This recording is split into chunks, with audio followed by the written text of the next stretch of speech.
So the last book of the Bible is sometimes called Revelation. It's also called the Apocalypse of John, or the Revelation of John, what was being revealed. So in apocalyptic times, like these times in which we're living, there is something to be revealed. St. Paul says this: I consider that the present sufferings of this present time, and indeed we are living in a time of great suffering, both from coronavirus and from the rising kind of questions around racial justice. I consider that the present time of suffering are not worth comparing to the glory, or with the glory about to be revealed in us. And there's your key word, revealed. And that word apocalypse actually means revealed. If you peeled back the English revealed and dig into the Greek beneath, you'd come up with this word apocalypse. So that's what the word means. So I have a question just to get us started. What are some of the key truths that God might be revealing to us, the people of God, in this time of COVID and in this time of racial justice, or this quest for racial justice? So we can just, there should be a question mark on the end of that sentence. I apologize. We can just kind of popcorn around if anyone wants to say, what are some of the things that we're kind of learning about ourselves as a church, learning about ourselves as a culture, as an American culture, during this time, during this period in which we find ourselves? Stop believing. Pardon me? Don't stop believing. That's right. Faith is more important than ever, isn't it? Very good. We don't lose faith just because we're in tough times. Exactly. Very good. Lack of diversity. Yeah, we're kind of realizing and recognizing places and spaces in the culture and in the society and even in the church where there is a lack of diversity. And Lutherans have really struggled with this. You know, I am one. I know how much Lutherans have struggled with this. In fact, Lutherans are more white and more English speaking than any denomination in the United States of America. So yeah, that's a good one, Katrina, lack of diversity. What are some of the other things that we're kind of learning, or what are some of the things being revealed to us during this time of almost apocalypse? Maybe just Not just our personal goals, but taking care of one another. Yeah, you better believe it. We have to learn how to take care of one another, and learn how to take care of one another in new ways, because of social distancing and because of all the fear that's around COVID.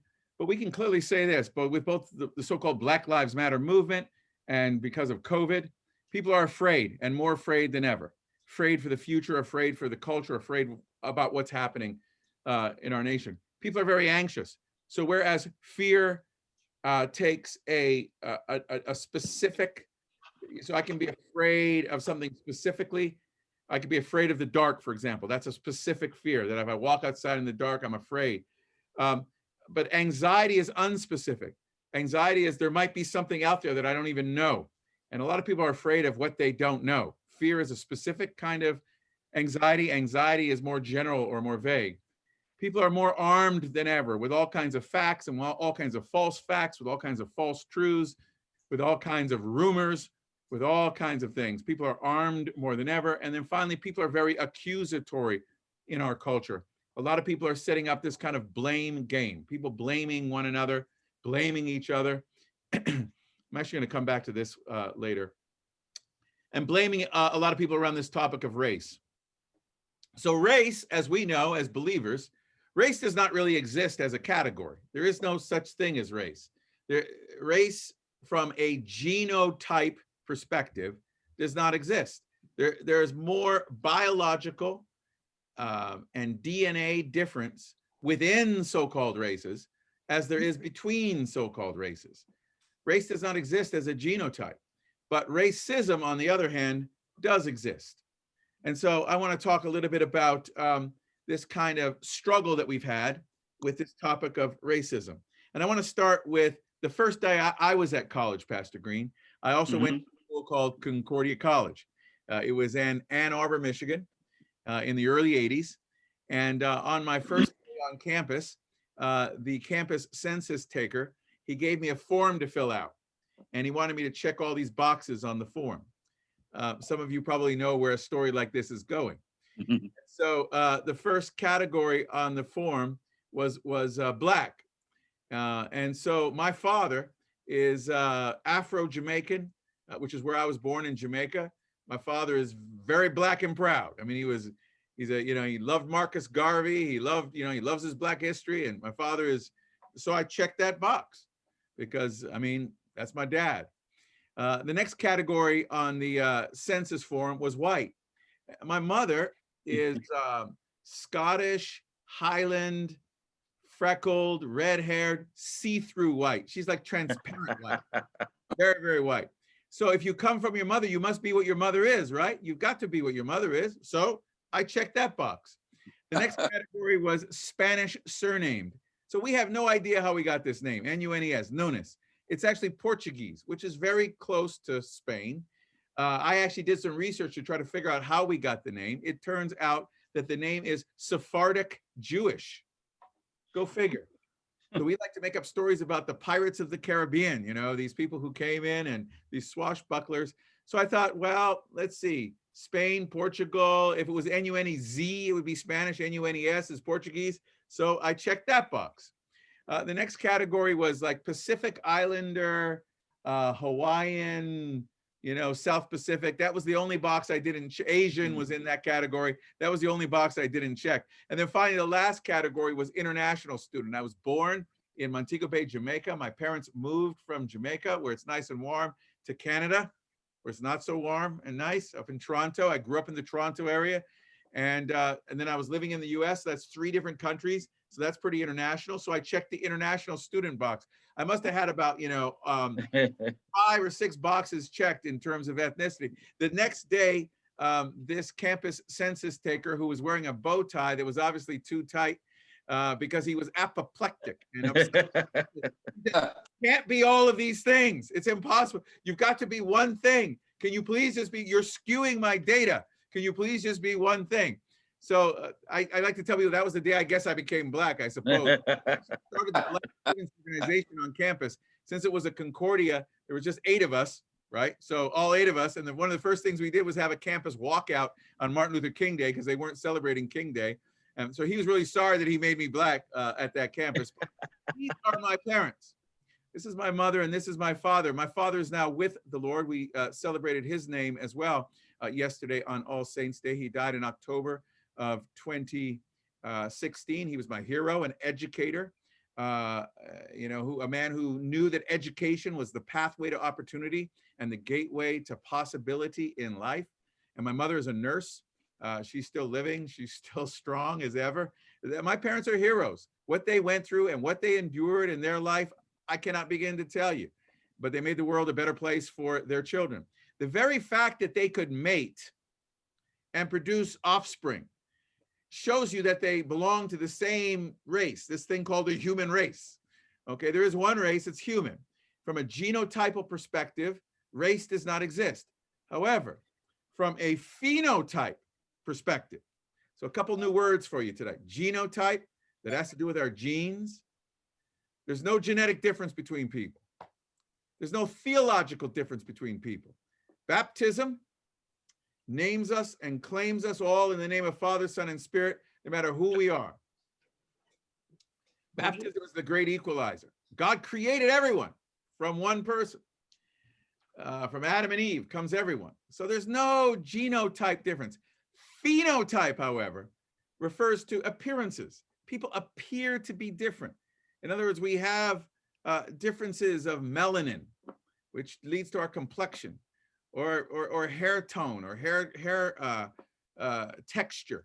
And so all of those things are adaptations in humans over the millennia that humans have been alive. But they are phenotypal differences. They're not, so race is literally skin deep. It's literally skin deep. And racism, to segregate people out and treat people differently, which we all do, by the way, naturally. So when people say, well, I don't see race, that's a lie. Everybody sees race. That would be like me saying when I met my wife, I didn't see gender, and that would be a lie. Of course you see what's there. You see what's there. It's what you do with what you see that matters.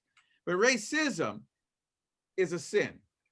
It's a sin that begins with the recognition that our world has departed devastatingly from God's original divine design.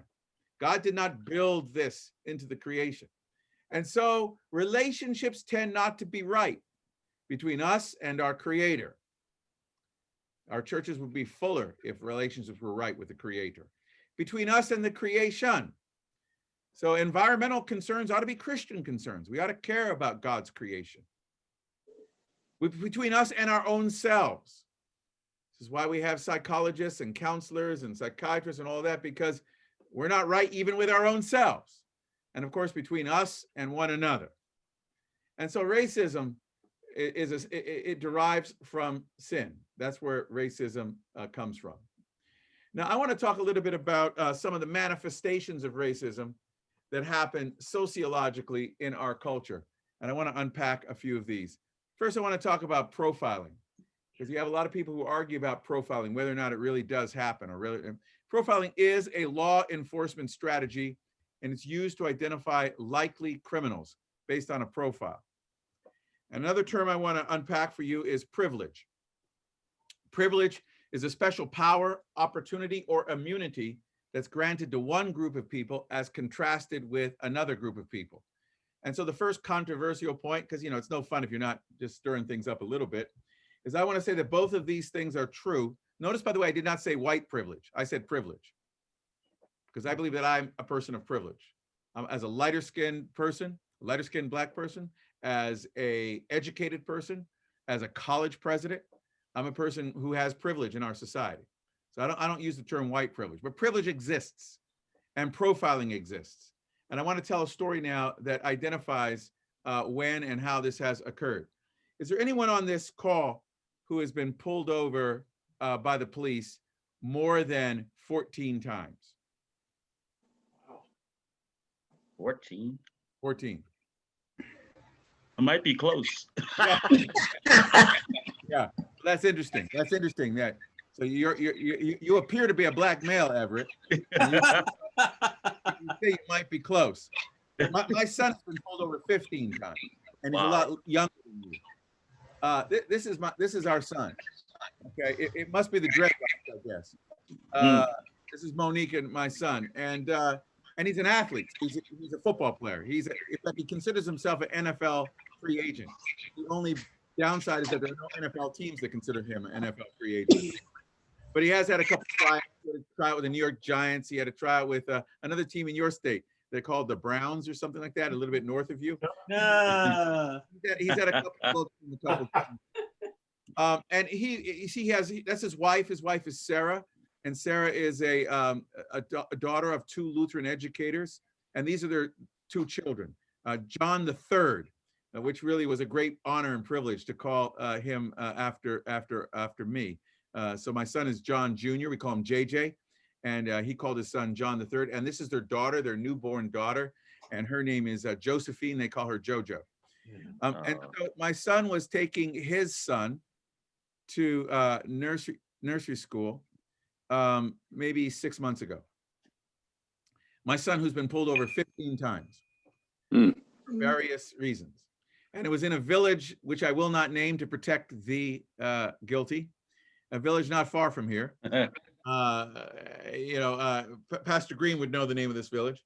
And he was dropping him, which is what, by the way, a dad should be doing at 8:30 in the morning. So he's driving his SUV to drop his son off. And somehow they waived his license plate, and it came back with 1. I want to say, everybody say 1, right? 1 unpaid parking ticket. 1 unpaid parking ticket. 4 police officers showed up, 2 with guns drawn. And they came to the vehicle and they told him, "You are under arrest." That's the first thing they said to him. The first 1 unpaid parking ticket. He then took out his driver's license and showed his driver's license, and he has the same name as I do. His name is John Nunes. And by the way, his address is the same as my address, 163 White Plains Road. You know where that is. That's 50 feet from where you dormed, right? That's the house I live in. That's the same house I live in, where Ralph Schultz lived when you were here. Yes. Right. And so he has the same address, 163 White Plains Road. He doesn't live in our house, but he uses our address. And so he lives in the back of campus. He actually lives in one of the dorms. Yeah, in the back of the campus with his family. And so the police officer looked at his name and looked at his address and said, "That's Concordia College." And my son said, yes, it is. And then my son said, my father's the president there. He says, oh, this must be some sort of mistake, he said. And immediately the story became a case of mistaken identity. But there my son was again, being pulled over another time. He then gets home and he tells me this story. I called the police chief, who's a friend.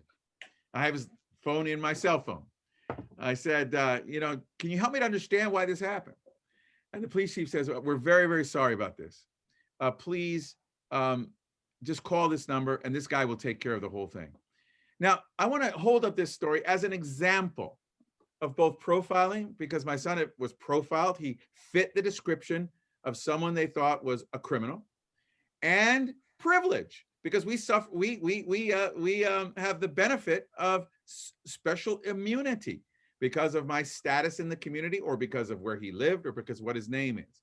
So this is a real thing in our culture. And I think it's very serious that we take seriously the claims that many people make around the challenge of policing. And the fact that police officers, in fact, I don't believe in defunding the police. I believe in upping the funding of the police. Police officers need more training, not less money. They need more training, more anti-bias training, and more understanding of the communities in which they're working. But that's one of the places where we are really challenged in our culture. And I also actually believe it's one of the places that we as people of faith can step up and do something. So I want to talk about where we start. But first, let me just pause. Does anyone have any kind of questions about anything I've said so far? Race is a fiction. Racism is a fact. It shows up in things like profiling and bias. The fact that we all have bias. Every human being has bias. When we see someone, we form an opinion of them immediately based on their phenotype or their outward characteristics. But also privilege is something in our culture. Certain groups have more privilege. I am a possessor of privilege. I have certain privileges because I'm educated, because I'm a college president. I have no criminal record. I'm a lighter skinned person of an ambiguous appearance. That gives me a whole bunch of privileges that my own son doesn't have. So I just want to hold that up first to get us started. Does anyone have anything they'd like to say? Questions or comments at this point? Makes a lot of sense. Anyone left us yet, Pastor John? No, I'm here. Okay, no one's checked out yet, huh? No, we're all here. Okay. Thanks for hanging in there. Let's keep moving then. So where do we start? I believe we start with what we know best. We start with the cross of Jesus Christ.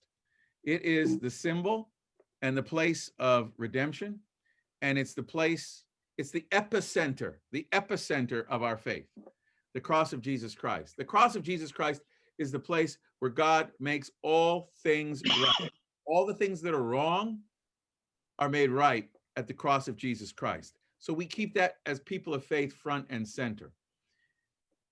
And I believe that our faith leads us to understand that sin is a real thing. This is a Lutheran emphasis. This is a statue of Martin Luther, and of course that's Luther's rose. This is a Lutheran emphasis that we've all sinned and fall short of the glory of God. In fact, whenever you're around Lutherans, you can always get them to finish this phrase: "For we're saved by Grace. through Faith. not of Works. lest anyone should boast." You can get Lutherans anywhere will say that. So we understand that if we say we have no sin, We deceive our. and the truth is not in us. But if we confess our sins, God is faithful and just. So I believe we can start right there with the fact of sin. Yes, sin pervades society, and sin pervades all humans.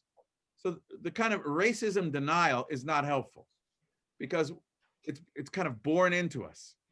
But we also have a pathway to redemption and reconciliation and forgiveness. And there's power in that. The culture doesn't have that. The culture just lobs bombs across the culture. You're a Marxist, you're a racist, you're a socialist, you're a white supremacist. The culture just wants to argue. We have a way forward based on our faith. Luther also makes this statement. He says, "For you are powerful, not that you may make the weak weaker by oppression, but that you may make them powerful by raising them up and defending them." The point I want to make here is we ought to use the privileges that we have. the privileges that, the blessings that we have. Often you'll hear the word privilege used as a word of guilt or shame. People get shamed into it. I don't believe it's a word of guilt or shame. I believe it's a word of opportunity. It's a stewardship opportunity. Privilege is leverage to do something good for someone, to make a difference in the world. Privilege is that special power, opportunity, or immunity granted to one group of people, especially as contrasted with another group of people. That's what privilege is.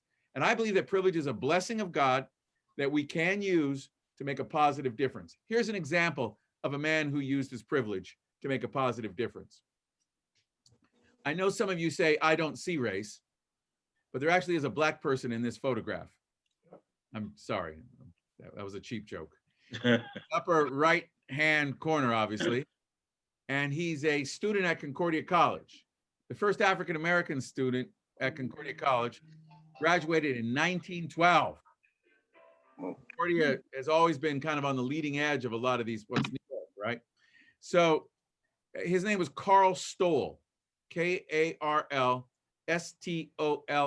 He was the captain of the football team, and he was also the captain of the Latin club. I like that about him. Everett, were you ever captain of the Latin club? They probably didn't even I took Latin, but I wasn't captain of the club. I took Latin for 4 But- years. He's awesome. Yeah. The latest YouTube video about, I think it was on Reformation Day, Yeah. and they showed the history of the school. Yeah. This just came out. He was in that. Yes. Yes. Yeah, Exactly. that's- Oh, cool. Yeah. So when Carl graduated in 1912, he graduated the same year as, well, actually a year after, but he was at Concordia at the same time as a man named Walter A. Meyer. Does anyone recognize that name? Oh, yeah. Lutheran Hour. An hour, exactly. They graduated at the same time from Concordia. Both went on to the seminary, except when Carl Stoll got to the seminary in 1912, they told him he couldn't go to the seminary, that it was not a seminary for him. And so they sent him to the so-called colored seminary in Greensboro, North Carolina, which, by the way, is where my father-in-law, Fraser Odom, Monique, my father-in-law is a pastor. My wife, of course, said she would never marry a pastor, but I'm not quitting. Dr. Odom did one of our anniversaries, the Oh, wonderful. Yeah, fabulous, 90th. fabulous preacher, great man of God. And so in Greensboro, there was a so-called colored seminary until 1961 is when it closed. And that's where Carl Stoll ended up going to seminary. But I want to show you something that Walter A. Meyer wrote. So Walter A. Meyer was a Lutheran Hour speaker. No liberal, by the way. This is not a liberal person. In fact, very, very orthodox, conservative, confessional Lutheran. And listen to what he said. This is, again, privilege is using your voice or using your resources or using your opportunity for this as leverage for the sake of someone else. Here's what Walter A. Meyer said. And he said this in 1940. So this is at the beginning of World War II. World War II begins in 1939. And here's what he says in 1940. These are daring words. The Nazi treatment of the Jew is repulsive. This isn't 1946 or 1945 after it all became public. This is in 1940 that he said this. But how did we treat the American Indians? We fed them whiskey, cheated them, took their lands away, and locked them on reservations. And what have we done to the American Negro? Tried to have a colored boy enrolled in some of our upper schools. So Concordia Bronxville was at that time considered a lower school, a 2-year college. And you will find part of the answer. So my example here is a man who is using his voice, is using his privilege in order to still raise consciousness and raise awareness about the fact that life is not fair and that it's more unfair for some people than it is for other people. I'm really proud of Dr. Walter A. Meyer from the Lutheran Hour for doing this. And so, yes, we face challenges.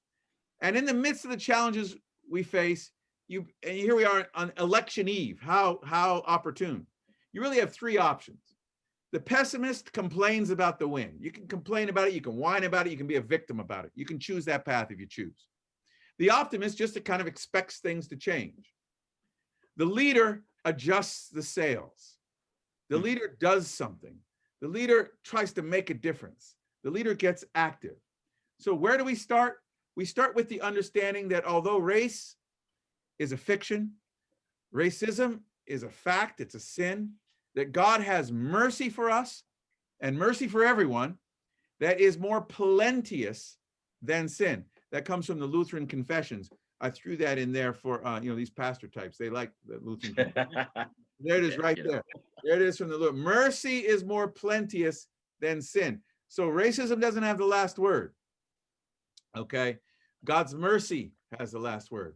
So I want to just go through some practical solutions here.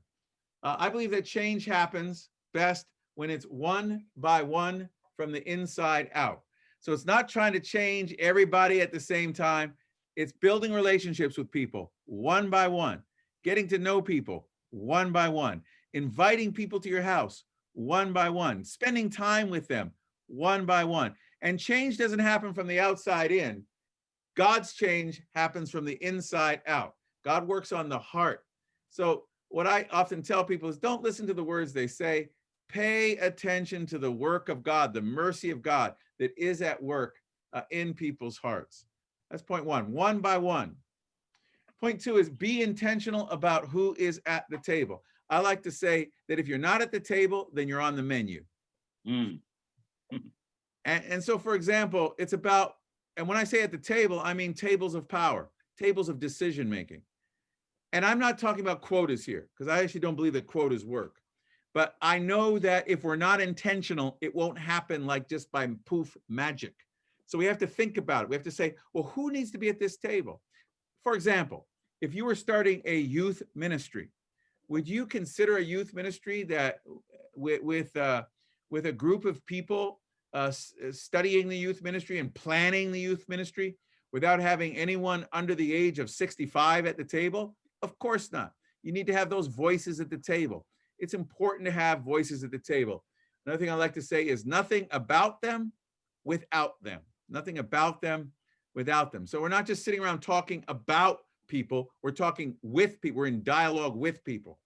Number three, one of the things I do in my classes that I still teach, which is one of the great things about being a president of a small school. You can still be in the classroom. And so I teach. In fact, I teach in the English department. That's one of the departments. I teach a course in poetry, actually. And one of the things I do on the first day of class is this. I have the students to tap themselves on the chest 6 times. So I'm going to ask you to do that. You're going to pretend like you're a student in my class this evening. Just go like this. 1, 2, 3, 4, 5, 6, right? 1, 2, 3. Now repeat after me. 4, 5. Repeat after me. I don't know everything. I don't know everything. Yeah, see, because when you're 18 years old, you can think you know everything, but that sometimes stays with us. Is we can. That was kind of hard to do. That is hard to do, isn't it? Admit you don't know everything, but a little learning. The poet Alexander Pope says, "A little learning is a dangerous thing. Drink deeply or touch not the Pyrean spring, for shallow draughts intoxicate the brain, and drinking largely sobers us again." So, but the problem is that oftentimes people around these questions of race relations think that they know everything. They know what the solution is. They know what the problem is. They know what's wrong with these people, or they know what's wrong with those people. And they know these people are rednecks and racist, or they know these people are just do nothing whatevers. Okay. And the presumption of knowing everything gets in the way of actually learning anything. So listening is really key. Listening is very, very critical. Dietrich Bonhoeffer says that the first service we owe others is to listen to them. L, the first letter of the word love is L, and L stands for listen. And you want to show somebody you love them or care about them, listen to them. My wife told me there's 2 things I don't do well. There's one is listening, and I don't remember the second. But yeah, listening is really very, very important. Okay. The next thing I want to say is this: consider betraying your tribe. We all have tribes. Okay, tribes. Okay. And consider betraying your tribe. So I go to a barbershop that's in Brooklyn. Okay, and it's got a lot of Dominicans and a lot of Puerto Ricans and a lot of African Americans and a lot of Jamaicans, a lot of people from all over the world. Very few white people in my barbershop. You should hear the way they talk about white people in my barbershop. And every now and then, I got to betray my tribe. And I got to say, listen, that's not true. You can't say that. You know that's not true. White people are not born with tails or whatever mythology that people have. And so we all have to do that. We all have a tribe, and we got to consider betraying the tribe for the sake of the truth. This is what it means to use your privilege as leverage to help move forward the race conversation, just one by one. I'm not talking about any great grand social change. I actually don't believe in grand social change, but I do believe that what the church can do one by one with people can make a big change. The fifth thing a church can do is exactly what you're doing. Convene conversations. Churches are one of the few places where we can have safe conversations around differences of opinion. You can be a Republican, you can be a Democrat. We're all one in Jesus Christ. You can do that in the church. You can't do that anymore in society. Society is so divided, and people are so divided. And you can't say anything without saying the wrong word or saying it in the wrong way. And then we live in a cancel culture. You get canceled out, and nobody wants to pay attention to you anymore. But churches can have safe conversations and can convene conversations. So I really commend you for what you're doing. And then I always like this last one, food. Involve food, everything is better. And it also, involve food's kind of cool because you can pray over the food, and then you can taste different cultures' food, and that's a lot of fun. I have an acrostic I use for diversity that I like a lot. Different. And difference is a good thing. God built difference into the creation. Different individuals valuing. Okay, it's one thing to welcome people. It's another thing to say, oh, you're welcome at our church. We'd love to have you at our church. It's another thing to value them when they get there. And people know when they're valued. And people know when they're not valued, especially minorities. Minorities have a kind of built-in radar. They can kind of walk into a room and say, oh, this room isn't for me. I'm not valued. So valuing people is important. Valuing each other regardless of, not because of, but regardless of skin, identity, talent, or years. That's age. So where do we get started in these apocalyptic times? We start by knowing that God has given us, as God's people, the message of reconciliation. God has entrusted that to us. So if you say, look, everything's just falling apart in society. Yeah, it's falling apart in society. And guess who God expects to do something about that?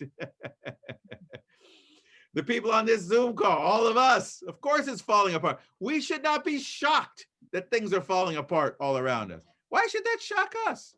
We know the way this thing works, but God is entrusting to us the message of reconciliation for us to do something based on the gospel of Jesus Christ and who Jesus is. The good news telling, storm calming, fear dispelling, peace talking, humble walking, racism routing, hater outing, mercy loving, leper embracing, shame erasing, cross bearing, spirit giving, justice doing, love living, sinner forgiving, saint motivating, chains breaking, disciple making, no time for faking, Jesus. That's my last word. That's Jesus. good. Not about us. It's about JES, us. Jesus. That's what it's about. All right, let's have some conversation. I promised my wife, I've been gone since 7:30 my first meeting was at 7:30 this morning, and I promised her that I would be home by 7:05. Whoa. So let's have some conversation. Well, it's just a short walk to the Yes, house. it is a short walk. That's both think the you can good do news it. and the bad news. Since it's a short walk, she knows it's a short walk. That's so right. I can't say I got caught in traffic. Can't blame it on traffic.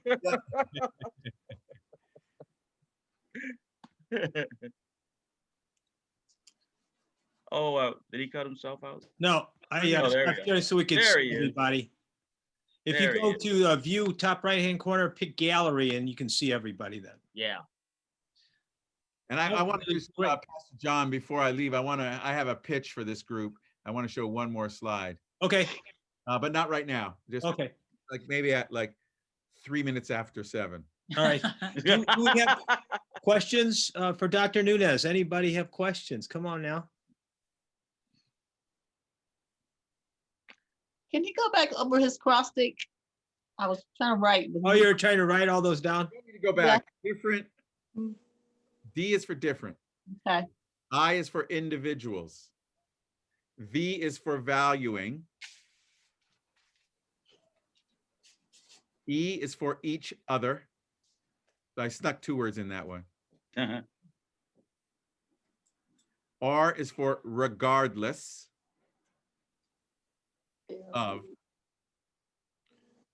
Skin, identity, talent.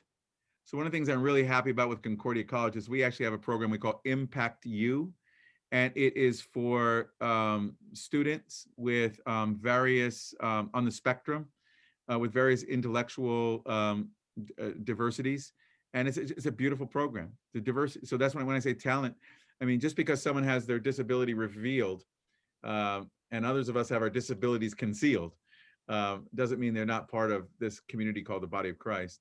And then Y is years. So age, age is a cool thing, and I really challenge older people on this topic, of which I'm, increasingly entering the category thereof, that we who are older have less to lose. And we need to use our privilege and speak out. Older people need to speak out. Most of us, we got a career behind us. We've got, we're either retired or we don't have anything to lose.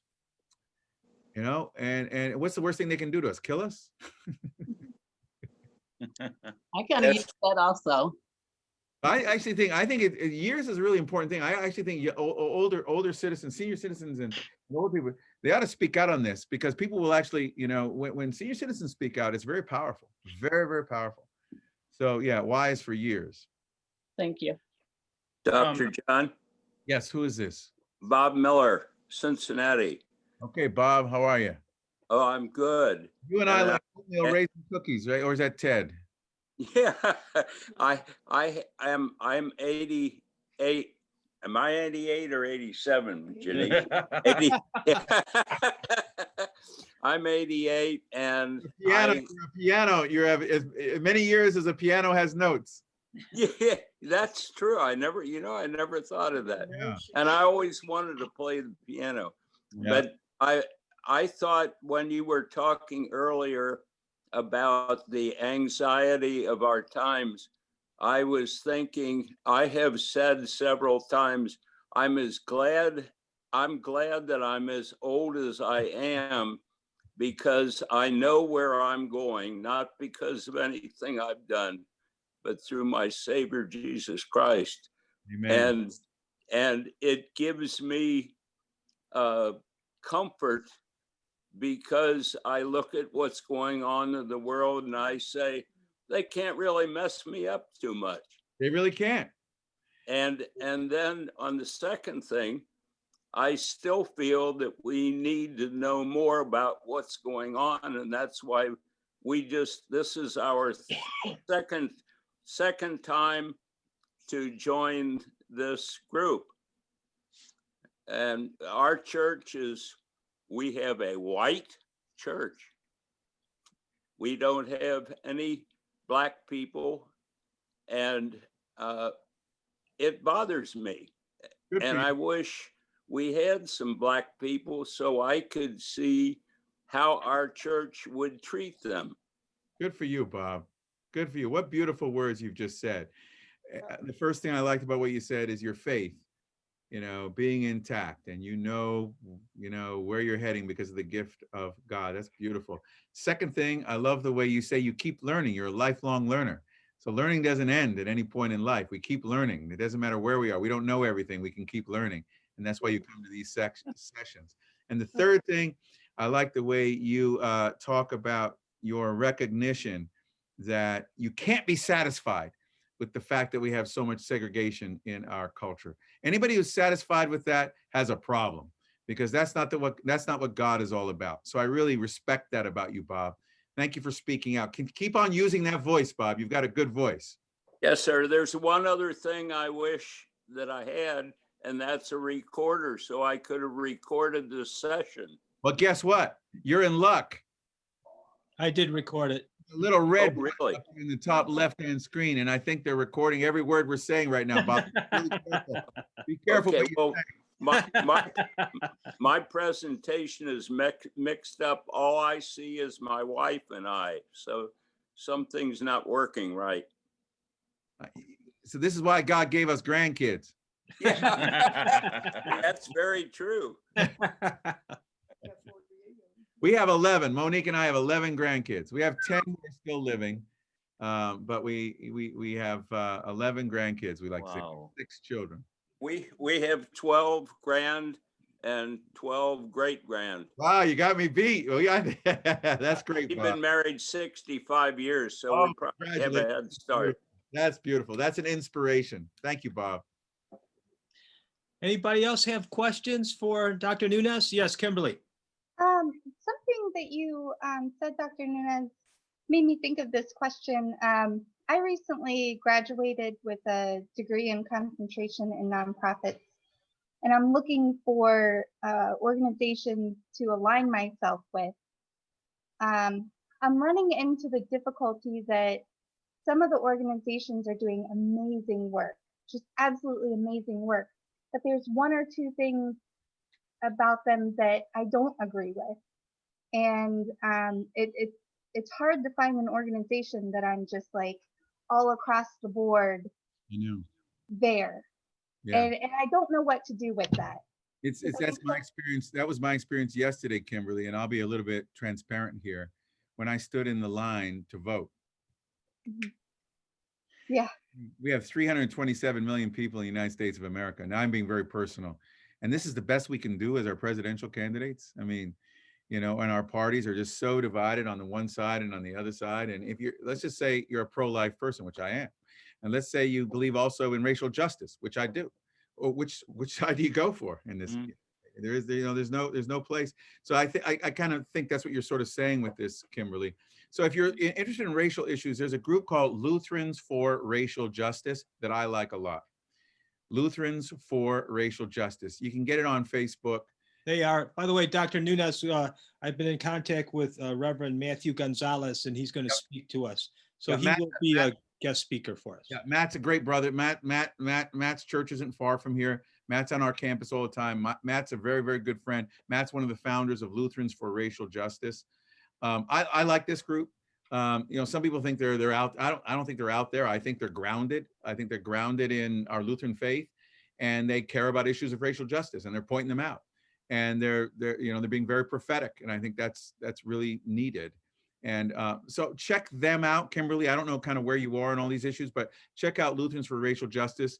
I'm older, so I spend a lot of time on Facebook, unlike my kids and grandkids, or on Instagram and all that kind of stuff. But they're on all of the platforms, and TikTok. Anybody do TikTok? TikTok. Yeah. Wow. Chinese. Oh, okay. See, church is a safe space. You can say stuff like that and not get booed and hissed at. That's right. But I would check them out, Kimberly. I think that might be a good place to start. Also, if you want, do you use Facebook? Yeah. Yeah. Inbox me if direct message me if you need anything more. I'll see what I can do. Yeah, Okay. that would be great. Thank you. Go to my next slide now, Pastor John. Sure. And so I've just written a book. It's called Meant for More. So I apologize for this shameless promotion, but I really don't apologize, because 100% of the proceeds from the book go to Concordia College. Excellent. So I'm not making any money on the book. Next slide. Why is this not working? You have to share your screen again, Doctor. Oh, I have to share it again. Okay, thanks. Okay. Thank you. It's called Meant for More. And the subtitle is In, With, and Under the Ordinary. And so the idea of this book is that all of us have a built-in sense that God designed us this way, a built-in sense that we are meant to accomplish more in life. And we often go seeking that more in all kinds of spectacular ways or all kinds of sensational ways. And the premise of this book is that the way we can access the more that God has meant for us is in the everyday relationships we have with everyday people, staying faithful to our vocations, faithful to our families, faithful to our jobs, faithful to those people who are around us. That's the kind of notion of the book. And Pastor John and Pastor Everett, you guys can think about it. You know, if you want to have a book club, I'd be happy to, you know, talk with you about that. You know, if you'd like to get like a book club in Cincinnati and, you know, we can meet together, you know, once a week or so and read 3 or 4 chapters. It's got 20 chapters in it. They're kind of short. Each one is about approximately 2,500 words. The book is 50,000 words. But, you know, I'd be happy to think about that. So if you are interested in that as a possibility, we can talk about, you know, having kind of a book club. There are race topics in it. The book isn't all about race because life is about more than just race. Life is about lots of things, a lot of stuff about family in it, a lot of stuff about relationships, a lot of stuff about faith and the struggles that we have in faith. So I just want to, it just came out last week. So it's it's published by Concordia Publishing House. Maybe you've heard of Concordia Publishing House. I'm really proud of the book. And if you're interested in, you know, doing something with it, I'd be happy to do so. We'd love to do that, Dr. Nunes. We'll take you up on that. That'd be awesome. Okay, so let's email on that like we have. Otherwise, you can help me to be faithful to the promises that I've made to Monique Nunes by just wishing me a good evening, and I'll do the same to you. God bless you, God keep you, and God continue to make his face shine not only on you, but on Cincinnati because of you. Thank you very, very much. God bless. Thank you. Thank Thank you. you. Dr. Nunes. Thank you so much.